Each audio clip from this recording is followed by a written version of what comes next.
mengatasi isu lepasan CJ Pelajaran Malaysia SPM tidak melanjutkan pelajaran ke peringkat lebih tinggi. Sebenar pelajar lepasan CJ Pelajaran Malaysia SPM yang tidak melanjutkan pelajaran. Nama saya Puan Syawati binti Umar, Presiden Innovative University College. Dalam dunia higher education sekarang ni, banyak benda yang dah berubah, especially teknologi dan kehadiran AI dan so many things lah yang kita rasa yang kita dah tak boleh nak cakap no to the technology. We cannot say no to the people who want to do it fast, and we cannot say no to the crisis of the student don't want to really spend long hours and taking so many years to complete just a diploma or a degree. So this is a fact. Ini adalah satu kenyataan yang saya rasa dunia education kena start faham dan menyebabkan kita punya graduan lambat keluar ke dalam dunia industri. So jadi future education ni sangat penting dan sangat penting untuk kita pastikan dia bukan ditawarkan dengan terlalu lama. Tapi kalau you pergi dekat certain country, kalau budak tu tahun 4 dah ada master dah, dekat mana you nak position you punya graduate? Jadi kali ni inovatif dengan kerjasama bersama dengan Fakulti Haji dan Umrah. Kita akan mengambil kira 2 elements lah dalam kita punya penawaran. Satu, kita tak nak lama-lama. That's it. Tak ada siapa nak spend 6-7 years untuk mendapat satu degree. Nobody. Wasting time, wasting money and it not even required pun. And then yang kedua, kita nak embedded all the technologies, all the future technology, AI, dan kita nak add on language dalam kita punya pengajaran supaya student kita tu bila dia keluar tu dia relevant, significantly relevant to the industry. So jadi apa yang kita buat dekat Innovative, we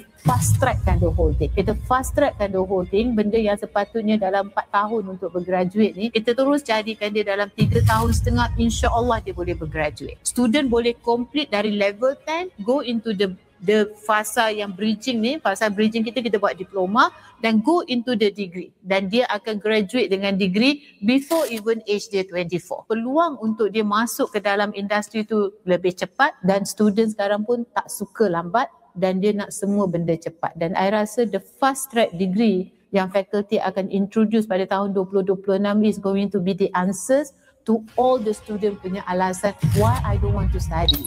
Study, get your degree, go to the industry with well equipped, the best prepared, then you are lagi welcome by the industry itself. Saya rasa macam berbangga jugalah ya dengan student ni, rasa macam bersyukur dan berterima kasih sebab rasanya we have done it. Yeah, we have done it. Ya, daripada satu masa yang orang cakap kau ni ajar apa Wati? Haji Umrah kau nak ajar apa kan? Macam orang rasa pelik kan, but today the industry respect us, the industry accept us. Saya Ustaz Haji Azmi bin Haji Ismail, merupakan seorang pelajar degree pengurusan haji dan umrah. Dah masuk SEM yang kedua, nak masuk SEM kedua ni. Saya Ahmad Najmi bin Ahmad Nazri. Sekarang saya memegang jabatan sebagai Chief Executive Officer Hijrah Alliance. Saya bekerja sebagai Ketua Operasi Mekah dan Madinah untuk logistik penghantaran barang di IGV Transport Service dan Murad. Bekerja sebagai operasi di J. Ibrahim Al-Islam. Bekerja bersama KUJDD sebagai Operational Executive. Yang bertugas dengan Reha selaku pegawai pemasaran haji dan umrah. Sekarang saya bekerja sebagai Sales and Marketing di Kembara Umrah. Sebagai petugas ground handling di Tanah Suci sama travel Aman Global Travel and Tour. Dan I insya-Allah percaya Inovatif bersama dengan YEG, bersama dengan Fakulti Haji Umrah, we have done it. Yeah, we prove that this graduate is relevant and significantly relevant to the industry.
Ladies and gentlemen, we have just witnessed the launch video of the fast-track degree for the Hajj and Umrah Management Program, as well as the launch of the faculty's newly published book titled Al-Khibrah.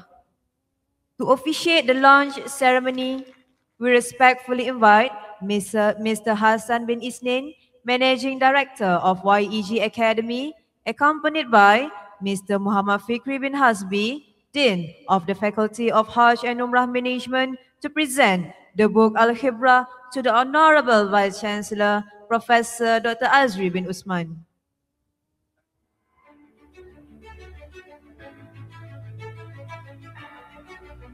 We are pleased to invite Professor Dr. Azri bin Usman to graciously come forward and receive the book Haji of Umrah Al-Khibrah, a publication by the Faculty of Hajj and Umrah Management.